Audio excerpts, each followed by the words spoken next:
Hey,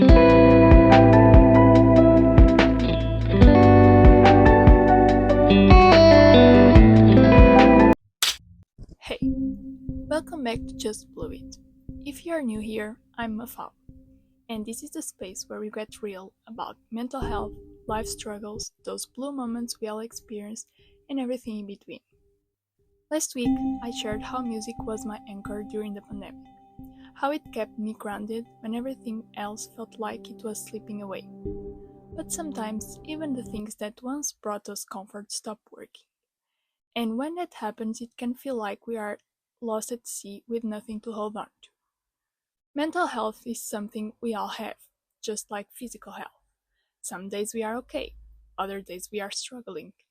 And sometimes we don't even realize how much we've been carrying until it starts to weigh us down. That's what happened to someone I love. She was strong, capable, always pushing forward.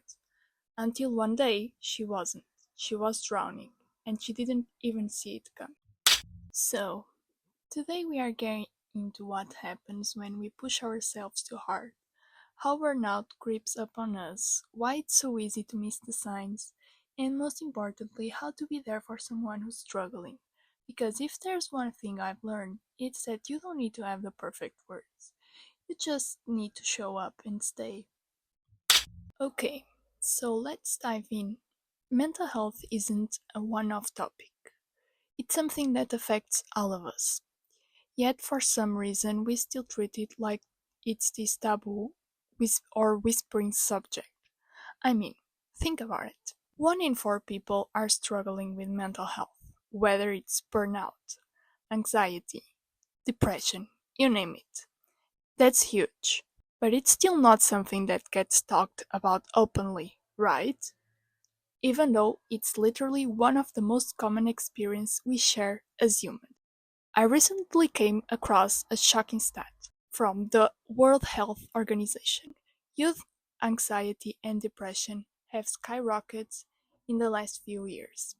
It's crazy how much the numbers have gone up, and it really makes you stop and think about what's happening and why it's getting worse. More and more young people are struggling with their mental health, and it's clear that things are getting any easier.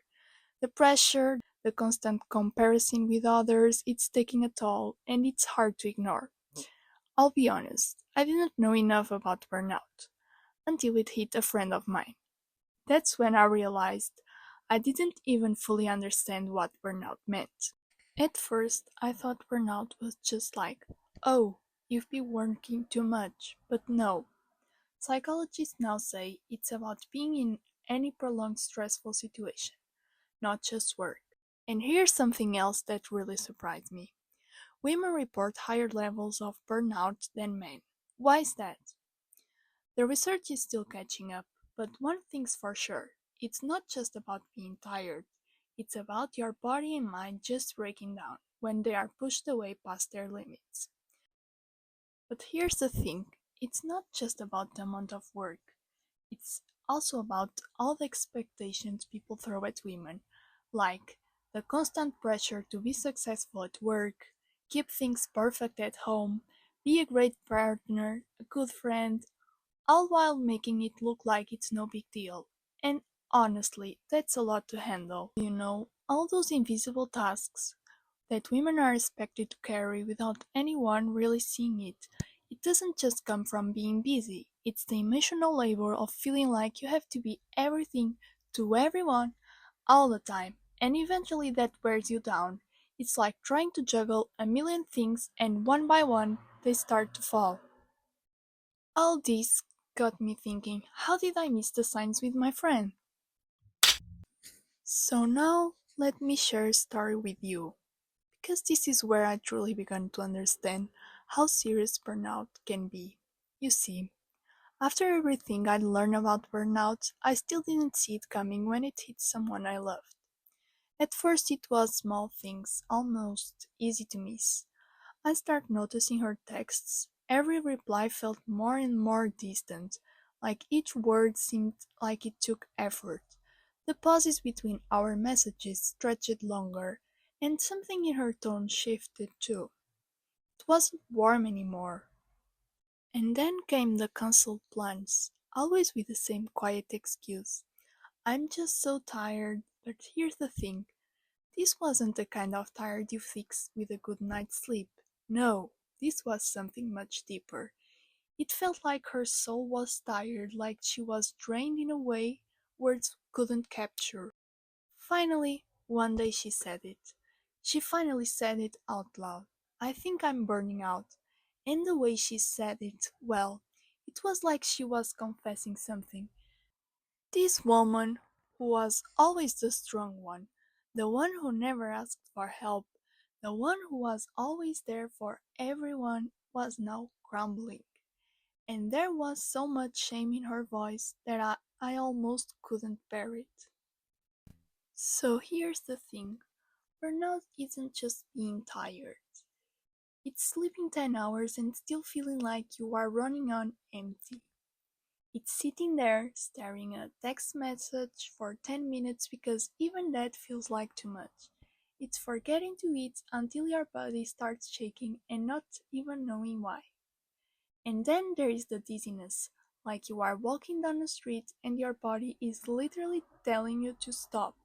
Please stop, but you keep going, because what else can you do? The hardest part is the guilt. She kept saying, I should be stronger. I used to handle so much more. But that's the cruelest lie. Burnout isn't weakness. It's your body and mind screaming. You've hit the wall.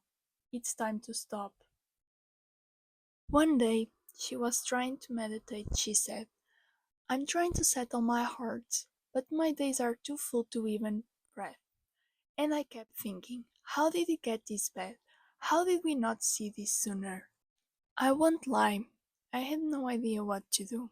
I wanted to fix it. I wanted to pull her out of this fog. But the truth is, you can't fix burnout. It's not something you can just cure.